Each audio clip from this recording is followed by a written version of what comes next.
Hi there. We're going to do like a 10 to 15 minute standing flow where you don't have to put any pressure on your knees or have a whole lot of weight bearing. It might be a tiny bit of weight bearing.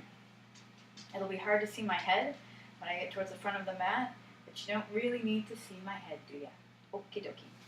So we'll start standing at the top of the mat in Tadasana. And for a moment, just see what happens when you stand in a position that you feel is the most upright.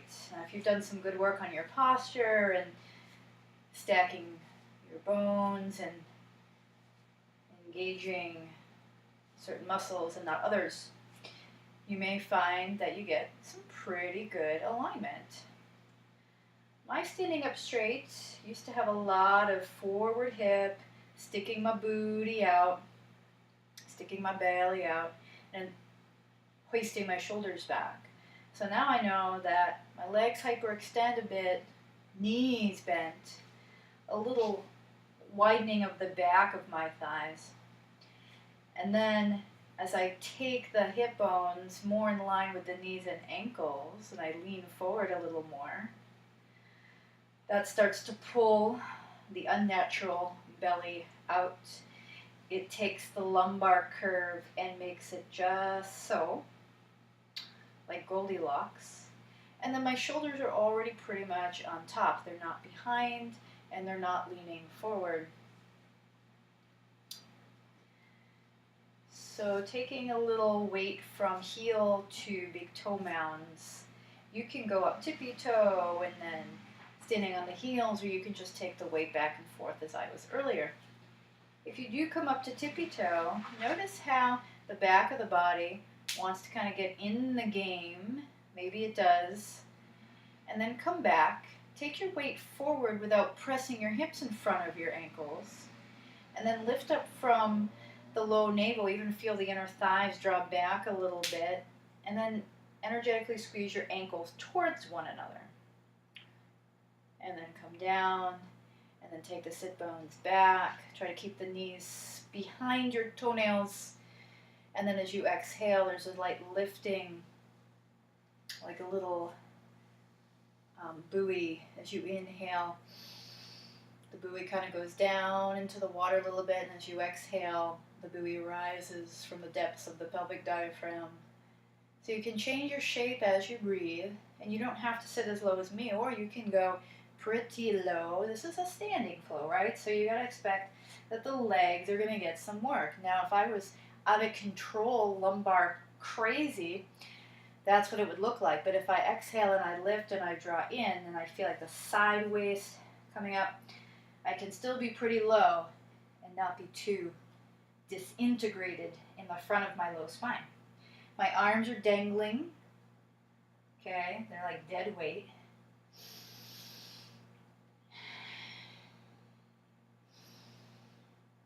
The legs are too tired. If they're too fired up, you can fold. Otherwise, can you take your hands to your heart? On your next inhale, lean your weight to your right foot. Exhale, belly in, left knee up, hold. Take a little step back and scoot your foot, or take a big, long step back and find a good spot for a lunge. Just as we did before, there's a lot of tendency in lunges to lean forward, and there's also this tendency to lift a little bit too much. So let's try and take some alignment. Take your hands on the other sides of your hips, and then try to move the front hip, in this case the right hip, slightly down. Fingers point forward. As you inhale, reach the arms up. And as you exhale, take the fists of fire in. Inhale, maybe the back leg releases, press into the front heel. Exhale, belly pulls in and up. Do this 2 more times. Maybe look up with the gaze. Keep a sense that your inner legs are scissoring towards one another here on the exhale. And then get that scissoring sensation again as your next exhale. Step forward, back to chair. Inhale, float the arms forward. Hands like you're holding a box. Exhale, fold. Walk your legs a little bit or a lot. Don't get too crazy right off the bat. On your next inhale, bend knees, sit bones widen apart, heart forward. Take a moment or two here. As you exhale, pull the belly in. The upper spine rounds a little bit, but then as you inhale, everything returns to a more open, curvy shape in the low back. Exhale, lengthen. And just repeat this like a little wave is undulating from the front of your sacrum, rising up the front of the lumbar, solar plexus, heart. Inhale, come down. On your next inhale, find chair pose. Exhale, rise just enough to take your hands to your hips. Step right leg back, a little or a lot. Bending the back leg to start. Take your hands on your hips. Left hip is likely a little higher than your right. So I have a little SI joint stuff going on right now. So what I know that usually means is I need to widen my feet apart a little bit. That helps me. May not help for you. Inhale, heart up. Release the back leg a little, and then exhale. Take the front low spine in and up. Inhale. Breathe down the belly. Press into the front heel. Exhale. Legs like scissors. 2 more times. Maybe the back leg gets a little straighter as you feel the front inner thigh sort of draw into the body more. And then next time you exhale, scissor, step forward, inhale, chair, and then exhale, rise up to stand. Inhale at the top of your Tadasana. Take a breath or two here. And maybe a little twisting side to side. Let the arms go floppy.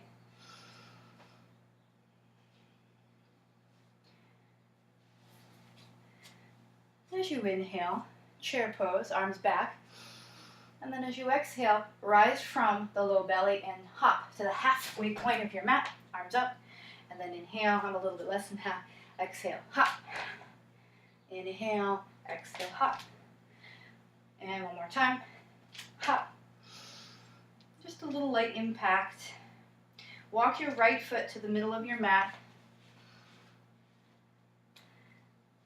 Try to square the hips again. Inhale, reach the arms up. And as you exhale, legs like scissors, low belly zippers, rise all the way up to the ribs, come to your tippy toes. Take a breath or two here. Every time I inhale, I make sure I'm grounding through the broadness of my big toe, little toe mounds. And as I exhale, I feel the legs scissor in. Next time you inhale, bend both legs. And then exhale, step the left foot forward. It's like a little baby pyramid pose, right?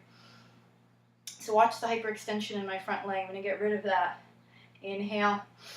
I'm going to get in that so I can ground more. Exhale. Feel the scissors of the legs rise up into the low spine. And then from here, inhale, ground. Maybe the arms come up.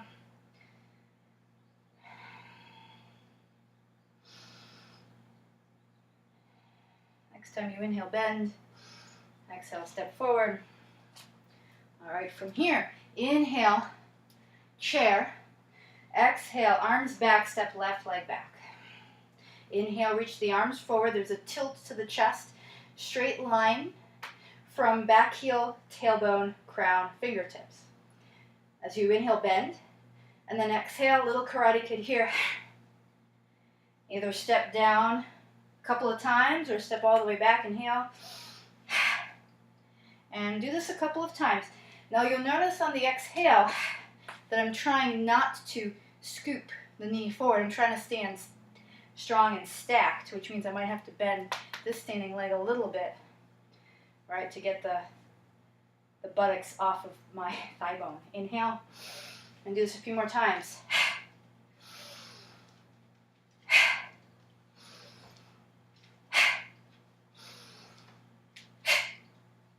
And one more time. I'm going to try to stand up pretty straight if I can. Cross the legs. If you need a break, just take the foot down and come to Tadasana. A little pigeon here. Some of you will default to an arm balance. I'm just going to find a little contact Forearms to inner shin.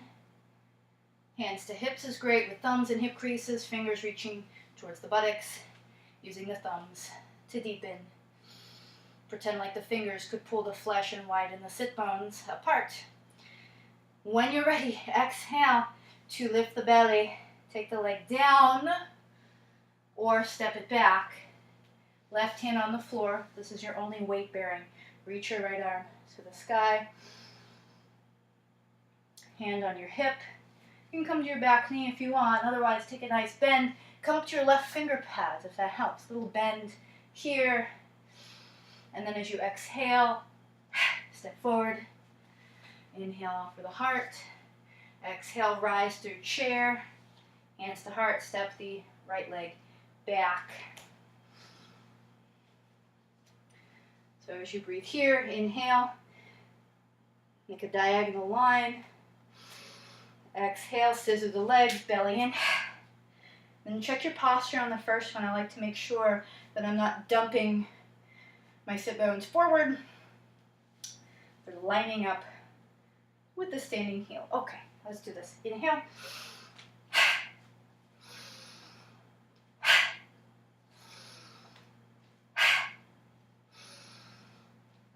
This breathing is coming from the pit of my pelvis, not my throat. One more time, come to Tadasana, or sit gently into standing pigeon. Again, I want to have the sense that my hip creases can deepen, but the flesh can sort of widen apart. Maybe you make contact, maybe you arm balance. Whatever you do, try not to put any trauma asana into your posture. When you're done, step down and back or just step straight back. Right hand on the floor. Inhale, reach the left arm. Take the back knee to the earth if you need. Take the hands down or to your hips, right finger pads. Exhale, step forward. From here you can fold and give yourself a little wiggle. Put more weight to the front of your feet. Feel a spaciousness between the upper and inner thighs. I'm going to give you one more choice here. Lift the left knee to the sky, bending the standing leg about 10%, maybe more. Don't let that right hip jut out. I'm showing you it's an exaggeration. Think about the hip crease, and at the same time, the sit bones not curling down. And then from here you can take some little kicks. I think I've heard these called Lakshmi kicks before. So as you inhale, you come in, flex your foot, keep your toes pointing down on the kick. So watch, exhale, inhale. Some people will kick higher. I'm using finger pads. You can use blocks. Take it down when you're done, and we'll repeat the other side. I usually do 10, but you can do more right now while I'm chatting. Next leg, inhale. Heart rises, press into, now don't just press into the feet, but feel like your hips descending down on the outer side of the legs, and then feel the energy right up the inner side of the legs, right knee, and then bending the standing leg about 10%, maybe sort of pulling the hip crease back. Inhale, get close. Exhale, ha! Yes, you can get martial arts. Ha! There's nothing wrong with that. Ha! Ha! Sometimes it's really good to just clear out some junk, ha! Or to get familiar, ha! With your voice. I know when I first started martial arts, just ragdoll it, I was afraid to make those sounds, even though everybody else was doing it. And it sort of made sense because all my life, up until that point, in my early 20s, the theme of my life was very much not to speak up, not to speak out, to be quiet, don't get involved, don't talk back, because you're a kid, basically your voice didn't matter, etc. So from here, we can finish with a little bit of work on your back. Going to recommend little Gomukhasana legs here. You can pull them in close if you choose. So you're allowed to finish the script here. This video is meant to be short and sweet. I do recommend, though, even if you don't take the time to do big stretches, you can just do what I'm doing on my back. It's only going to take about a minute. And then I take one more minute to make sure that I can reset in a somewhat symmetrical way. Right now I have my knees knocked in, my heels out, and I'm pressing the thigh flesh away from the creases of the hips. That just helps give me some traction in my low spine. And my SI joint feels great now. It adjusted itself. So if you can just promise yourself, you do quick yoga because you know it's better than no yoga. If you can't do meditation that day, if you can't practice like alternate nostril breath or just counting inhale, exhale, just promise yourself that you'll lie still for a minute. Just give yourself that 60 seconds of nothing. Hope you enjoyed the quickie standing practice. Have a lovely rest of your day / evening / week.